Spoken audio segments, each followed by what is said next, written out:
Matt Rabbit is different because internally we focus quite a lot on our community. Here we're selling, I believe it's an experience, a lifestyle, and just like a state of being rather than just a product.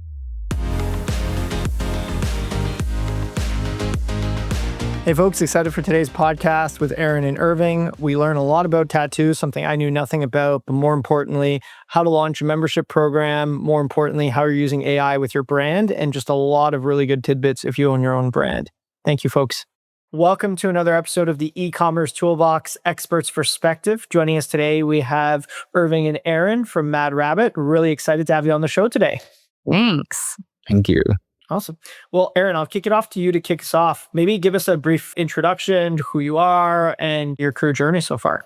Yeah, so I'm Erin. I am the fractional chief brand officer over at Mad Rabbit. I was actually one of the founding members who started in 2021. I was like their fourth full-time employee. So I've really helped drive and grow the brand to where it is today. It's really exciting to see all of the momentum around tattoos and the industry itself.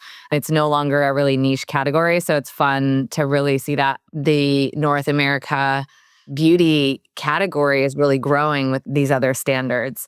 But to give you a little bit of background on my career, I've spent the last 12 years building brands, particularly mostly in the personal and beauty care space and that vertical, but have spent the majority of my time in integrated marketing. So everything from retail, digital, packaging, product innovation. The way I like to put it is I am the brand steward for how the customer sees, feels, touches, experiences any brand that I'm a part of. Very cool. Irving, why don't you kick us off with your intro? So hi, I'm Irving. I'm the lifecycle marketing manager here at Mad Rabbit, and I've been working for the brand for about a year and a half. I joined primarily because their community focus approach, and whenever I was looking into their social media posts and into what people said online about them, it just gave me some sort of inspiration to join the brand. But here at Mad Rabbit, I focus on life cycle, which is in the realm of retention and also membership and a few other things. Very cool. Aaron, you mentioned you support other businesses as well. How different is it doing the brand for someone that's creating a category versus competing in a category?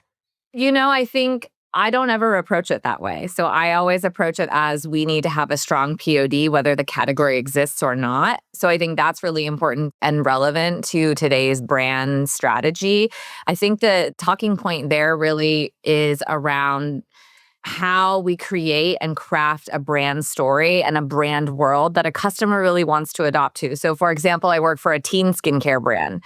Teen skincare has been around for generations. However, the way that we approach a Gen Alpha or a Gen Z consumer is so different than the way we maybe had approached a teen 10, 15 years ago when you think about Clearasil or if you think about Proactive as an example. I think instead of trying to think about how you're going to break through a category, it's how are you going to break through as a brand and really build a strong identity that a customer sees themselves in. Very cool. You're rifling off some nostalgic brands for me. I remember when I was in high school, everyone was trying to clear up their acne all at the same time. I remember those commercials. So that's really, really cool. Yeah, I mean, diving into it, Irving, I'm curious on your front, on the retention side, you've been at different businesses from the pet side to other businesses. How is this business different than your previous roles?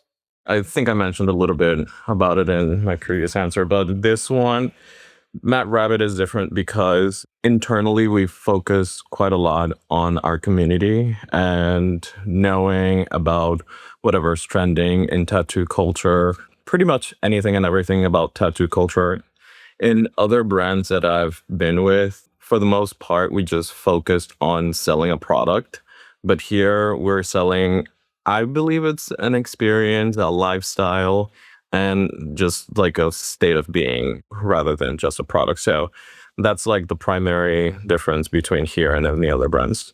I would agree. I would also say that the other component is our business functions a lot different than I would say maybe a brand that's selling a product or does have a community. And the other component is that our customer is really focused on specific life cycle moments of tattoo care. So particularly like subscription is not necessarily something that works for us really well. And that's why, Irving had this great idea of building out a membership program. And part of it stems from our strong affiliate programs as well, that linking that as a way to give them incentives to continue to come back, even though it's not necessarily a subscription-based business, has really been kind of a point of differentiation for us because we don't thrive so well within that a customer is going to go buy an aftercare product or even a tattoo bright in the next 90 days unless they have very high intent. So those are some other ways that we're very different. Very interesting. And as you folks have grown from like D2C to also having retail partners, how are you thinking about like, okay, how you brand yourself online? And then how do you kind of carry that through which retail partners you select and then how they actually expose your product? Like maybe talk us through a bit about that, like how that you've been able to select some of your partners or so that you guys are partnered with like Walmart, for example. So yeah, maybe talk us through that. So when we were initially, because I was definitely spearheading a lot of the retail strategy from the beginning. And when we were trying to pick retailers, we actually spent more time sort of wanting to understand like where our customer wanted us to show up, not where we thought we needed to be. So most brands, at the time were thinking, oh, I need to be in prestige beauty. People within prestige beauty have tattoos. But I think we did multiple surveys across multiple years to figure out like, hey, customers and community, where do you really want to see us? What shelves do you want to see us on? Does it make more sense for us to be in first aid? Do you want us in men's personal care? Do you want us here? And the ultimate story really was they wanted to see us in more of the mass retailer, a Target, a Walmart. And they really wanted to see us and really envisioned us as part of the body care space. So that was a very interesting learning. And it's really behooved us to actually listen to our customers of where they wanted to find us because we've seen a lot of success there. That being said, we're expanding into Ulta Marketplace. So we're on ultabeauty.com now. And I think it's a really interesting test for us. We're learning a lot more about our female consumer who, by the way, 50% or about 56% of our customer are women. So that customer cohort's shopping very differently than how our typical customer shops on Walmart or Amazon on our e-com site. So those are some learnings there. Now, in terms of the brand strategy and how we show up, both from a digital perspective and how that translates into retail, I am a firm believer that it really needs to feel cohesive, right? So I think if you look at a Nike or you look at a Starbucks or you look at any of the bigger brands, their branding is consistent throughout any touch point the customer finds them. Now, that's not to say we don't have a different personality and we don't play into trends, et cetera, on a social media platform, for example. But I think in terms of brand recognition, it's really important to make sure that it feels seamless where the customer is finding us through their journey. That's really, really, really cool. Just to parlay that, Irving, into your membership program, talk to us a bit about why a membership program versus a subscription product. What kind of made you think a bit about that? And then talk to us a bit about the membership program and how that's going. Of course. So the thought behind it is mainly driven because maybe 4 or 5 of our products out of like 15, you could only subscribe to them. So it was a model that was only very selective. And whereas I was in other brands, the whole category, or their whole category was in the subscription model. For us, it was only a very select few products, which was not sustainable and very difficult to scale.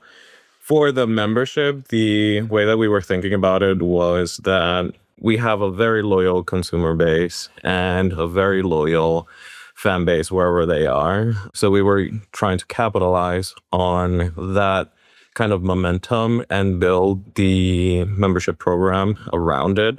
Right now, we have the program gated, but we have plans in the future to change that. But the people who are in the program, they have been our best consumers.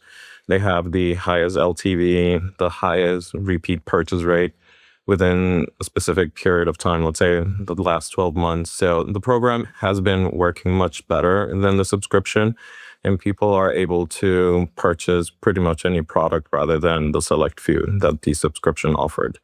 That's not to say that any other brand shouldn't use subscription programs. Like I've pet Honesty, the subscription program was working really well for them, but it's just not a model that really works for us.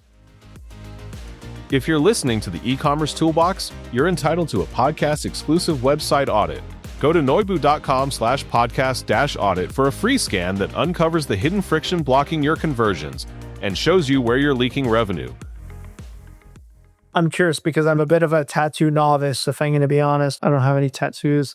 Is it something that you want to do, you need to do, or is it more of like a luxury thing, kind of like a face cream?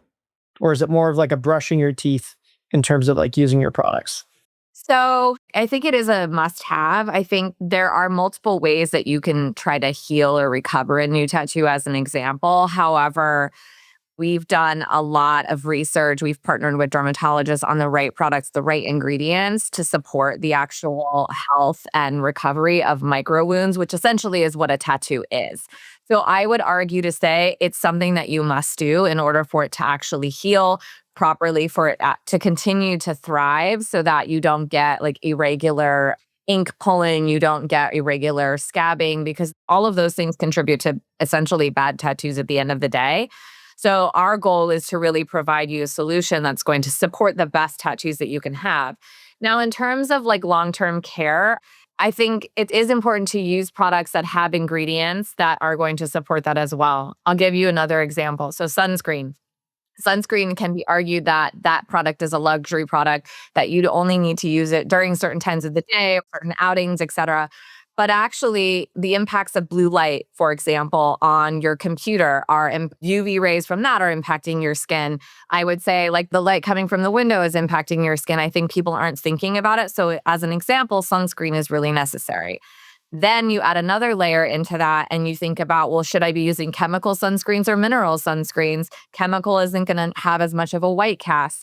Mineral sits on top of the skin. So when we're thinking about art, which basically tattoo is a living art on your living skin, how would you want to approach taking care of that? Sunscreen becomes very important, and thinking about adding chemicals into the dermis is probably not the best thing in terms of ink longevity. So again, that becomes a product, sunscreen in general. I'm like a big proponent of sunscreen, by the way, is something that you should be wearing every day, all day, outside of when you're going to sleep. So to me, there's a lot of functions in which these are things that you should be doing if you're really serious about keeping your tattoos healthy for the long run. Very cool. I've just learned a lot. This wouldn't be a podcast in 2026 if we didn't talk about AI. So let's maybe shift to how you folks are thinking about AI. I think one of the earliest use cases was definitely like marketing copy, things like that, branding. I know there's a lot of people that are kind of creating their own branded voice. We do it for some of our LinkedIn posts. Curious, Aaron, for you, how are you thinking about AI adoption in your teams? How have you looked at that? Yeah, so we actually were some of the first adopters for generative AI, which was really interesting years ago. So, for example, some of our holiday campaigns, we had Santas that had tattoos on their skin, etc. And, it's fun to play around with that. But also at the same time, our customer is very sensitive to AI, I would say, specifically from a generative perspective. Like, there's a lot of brands actually right now that are using generative AI for model, photography, videos, et cetera. We really take a strong stance that it's important for us to be as authentic as possible. So real models, while it's a bigger investment for us, it's a more authentic approach. And our customer, really is sensitive to that, right? And so we want to make sure as a brand that we are being as authentic as possible with tattoo culture, with showcasing real tattoos on real skin. So that's one approach.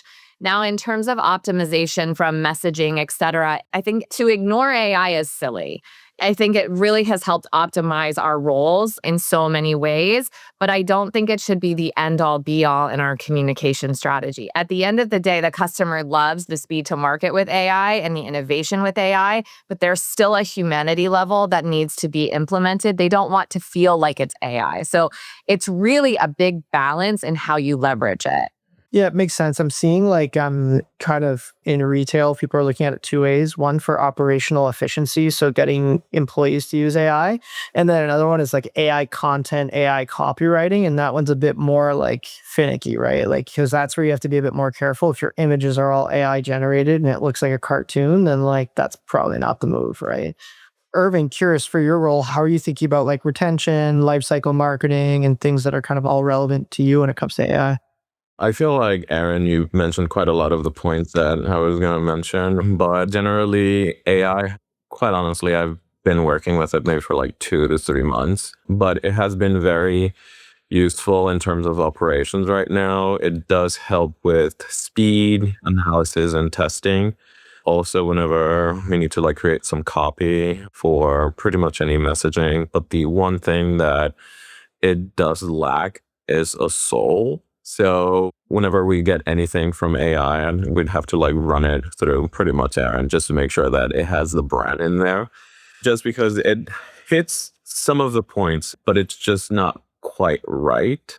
So it does help speed the process and generate ideas which are in line with what you would expect. Is just the brand is not there. Another thing that I did notice whenever starting with AI is just that you do have to learn how to prompt. Otherwise, you're going to spend just as much time as creating whatever it is that you're trying to create by yourself. So learning how to prompt is a good base. That way you can be a little bit successful with it. I think the other places in where we are leveraging AI is automation in terms of reporting. That has been really helpful in terms of speed to market. How do we pivot? How do we reframe, whether that is email flows or SMS flows, as an example? That data, the quicker we can get it, the quicker that we can actually address and make pivots.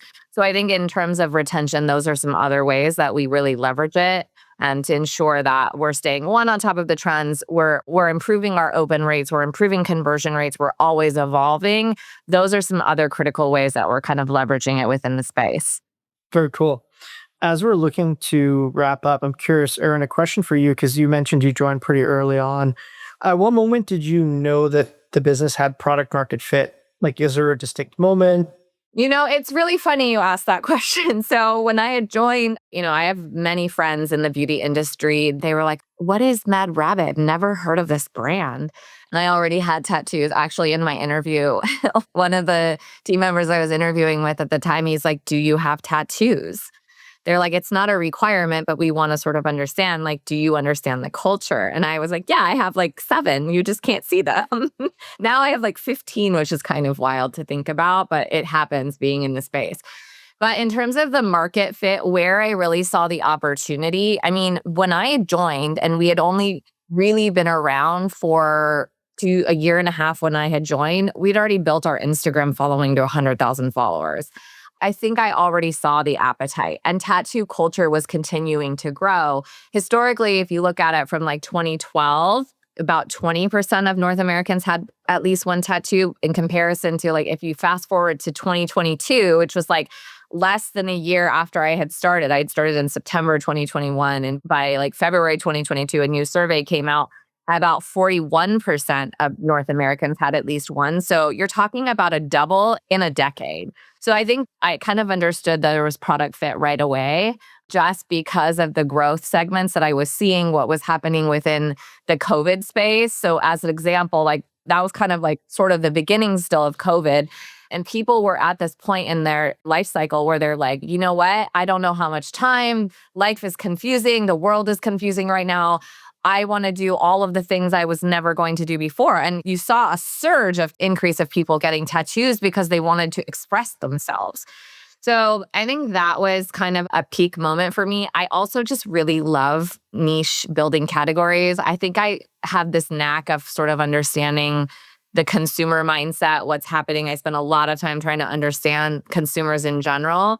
And I saw that there was a big opportunity here. There was just like no way around it.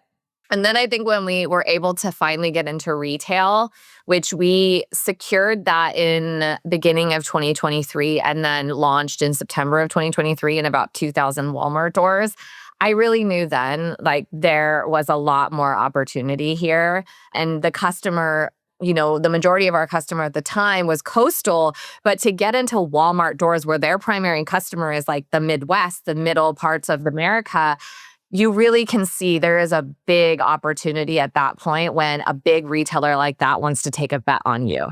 I love it. Cool. Well, we're at time, so I really appreciate your time, Irving and Aaron. It was a phenomenal episode. I learned a lot. Thanks. Thank you. Thank you so much. The e-commerce toolbox, AI in Retail, is brought to you by Noibu. To find out more about Noibu and how we unify error monitoring, site performance, and experience analytics to uncover growth opportunities and skyrocket your revenue, visit www.noibu.com. That's NOIBU.com. And then make sure to search for the e-commerce toolbox, AI in Retail, on Apple Podcasts, Spotify, or anywhere else podcasts are found, and click subscribe so you don't miss out on any future episodes. On behalf of the team here at Noibu, thanks for listening.